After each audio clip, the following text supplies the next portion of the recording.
Hello everyone, I am Deepika and today we are going to do figures of speech. This is part 3 and if you've not seen part 1 and part 2, you can go to the description box down below. You'll find the links there. Also, you can click on the top right side of the video. You'll find the links there as well. So let's get started. The first one is assonance. Assonance का मतलब क्या होता है? जब भी किसी sentence में आपकी vowel sound repeat होती है. We have A, E, I, O, U as our vowels. Okay. जिस तरीके से इस एग्जाम्पल में it is clear my dear then here my fair, यहाँ पे आप देख सकते हैं ई ए, यहाँ पे ई ए, यहाँ पे ई ए।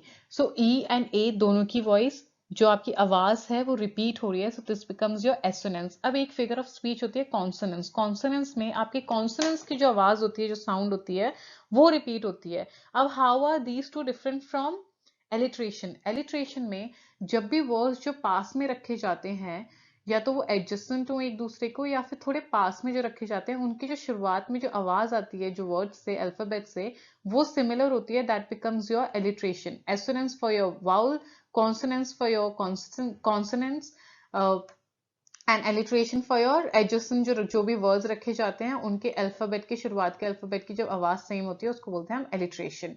Next is your epithet. Epithet कोई भी एक छोटी सी सेइंग, मतलब चीफ क्वालिटी किसी चीज की या किसी इंसान या किसी जगह की जब डिस्क्राइब करते हैं थोड़े से वर्ड्स में, उसको हम बोलते हैं एपिथेट। जैसे कि इट इंक्लूड्स अ वर्ड और group of words to describe the chief qualities of a person और थिंग। जो उनकी चीफ क्वालिटी होती है, थोड़ी सी जो क्वालिटीज होती हैं, उसको हम डिस्क्राइब करते हैं एक आध वर्ड में, उसको हम बोलते हैं एपिथेट। जैसे कि अलेक्जेंडर को बोला जाता है द ग्रेट। जो किंग था Alexander the great, so he was the great, तो उसको बोलते हैं द ग्रेट। बाइबल को हम बोलते हैं the Holi Bible. The Holi जो है आपका ये है एपिथेट, द ग्रेट जो है आपका है epithet. So this becomes your epithet. Next is epigram. Epigram होता है जब भी आप कोई भी छोटे मोटे सेंटेंसेस बोल रहे हैं या फिर कोई राइटिंग है जिसमें बहुत सारे विटी, विटी मतलब ह्यूमरस लाइंस हैं, बहुत ही फनी सा कुछ लिखा गया है, उसको हम बोल देते हैं आपका epigram. It signifies some brief witty words saying और अ पीस ऑफ राइटिंग। ठीक है। पोप एंड बेकन दो प्रोमिनेंट राइटर्स थे जो भी एपिग्राम्स को बहुत यूज करते थे अपनी राइटिंग में। उनका एपिग्रामेटिक स्टाइल होता था लिखने का। जैसे कि वर्ड्सवर्थ का एक बहुत ही फेमस ये लाइन है, the child is the father of man. जो बच्चा है वो पापा है किसका? मैन का, इंसान का। So the child is the father of man. तो ये थोड़ा सा हो गया ना एपिग्रामेटिक विटी की, जो बच्चा है वो है फादर मैन का। अब दूसरा बेकन ने लिखा है revenge is a wild justice. Justice and revenge, wild justice मतलब आप किसी पे रिवेंज लेते हो तो वो एक तरीके का वाइल्ड जस्टिस है। आप किसी को अपने हक के लिए या फिर अपने रिवेंज के लिए आप किसी को मार रहे हो या फिर कुछ भी आप कर रहे हो एक्शन, तो वो एक तरीके का वाइल्ड जस्टिस है। आपको सेटिस्फेक्शन मिल जाता है करके, तो wild justice. So this is also funny, this is also humorous and witty, so this is also epigrammatic. Next is euphemism. ये इसमें क्या होता है? When an unpleasant expression is made comparatively pleasant और less way, the words express euphemism. जब भी आप कोई भी वर्ड आप यूज करना चाह रहे हैं या कोई एक्सप्रेशन जो भी आपको थोड़ा सा अनप्लेजेंट लगता है, मतलब अच्छा नहीं लगता है, थोड़ा सा उसमें सैडनेस है या दुख है, ऐसा कुछ भी होता है, अगर आप उसको वर्ड को किसी और वर्ड से रिप्लेस कर देते हैं to to show the same idea, उसको हम बोलते हैं यूफिज्म। जैसे कि यहाँ पे एक बहुत ही फेमस लाइन है, awaits alike the inevitable hour. कि मतलब वेट कर रही है, जैसे कि इनएविटेबल आवर मतलब कि इनएविटेबल का मतलब होता है जो कि होना ही होना है। ऐसी कोई भी चीज जो होनी ही होनी है उसका वेट करना। ऐसी क्या चीज है? यहाँ पे इनएविटेबल आवर हमारा रेफर किया गया है डेथ को।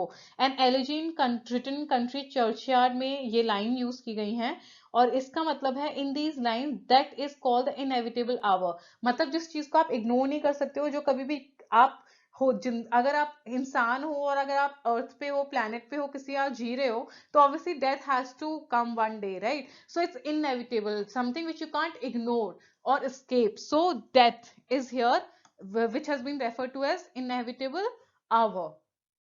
Next is irony. In this literary device, what is written or stated is different from or the opposite of what is expected.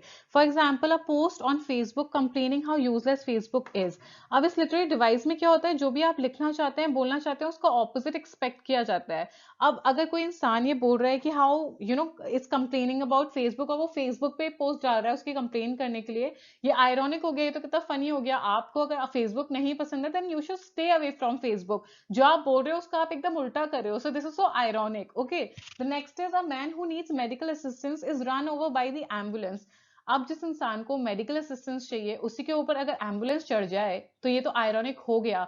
जो उसको चाहिए था उसका एकदम ऑपोजिट हो गया. So these are the ironic situations. ये थोड़े से आयरनी के एग्जांपल्स हो गए. अब नेक्स्ट है इन्वर्जन. इन्वर्जन का मतलब आपको पता है जब भी कुछ चीज उल्टी होती है. यहाँ पे सेम अगर आप बोल रहे हैं आई एम गोइंग देयर, उस सेंटेंस को अगर आप बोले देयर आई एम गोइंग, तो ये इन्वर्जन हो गया. जो पहले आना चाहिए आपने बाद में लगा दिया, और जो बाद में आना चाहिए सेंटेंस में आपने पहले लिख दिया. ग्रामेटिकली और अगर आप देखें तो ये पूरा का पूरा रॉन्ग है. तो इसीलिए in this figure of speech words are presented in the unnatural order. कि मतलब जिस ऑर्डर में एक्चुअली होने चाहिए आप उसका ऑर्डर एकदम अननेचुरल कर देते हो, जिस तरीके से एक्सपेक्ट नहीं किया जाता. मिल्टन एक बहुत ही फेमस पोएट थे जो इस चीज को बहुत ज्यादा यूज करते थे, इन्वर्जन फिगर ऑफ स्पीच को, लिटरेरी डिवाइस को, लेकिन उनको बहुत मजाक उड़ाया गया मॉडर्न क्रिटिक ने. और इसके कुछ एग्जाम्पल हम देख लेते हैं. ओ गॉड ग्लोरी आई सिंग. अब इसका होना चाहिए आई सिंग ओ गॉड ग्लोरी, कि मैं गाता हूँ ओ गॉड ग्लोरी. ये आपका इन्वर्जन हो गया, आपने उल्टी तरीके से लिखा है. और यहाँ पे and to his mercy I pray to his mercy, आपने ये नहीं बोला, आपने बोला and to his mercy I pray. So ये भी आपका हो गया इन्वर्जन, कि आपने जो सिंटेक्स होना चाहिए सेंटेंस का आपने चेंज कर दिया. What should come in the beginning you put it at the end and vice versa. So these were the 7 figures of speech that I've covered in this video. I hope आपको सब कुछ समझ आया हो. And if you like the video, then kindly like it, share it with your friends, subscribe to my channel, and do not forget to hit the bell icon. I'll see you soon with my next video. Till then, much love. Thanks for watching.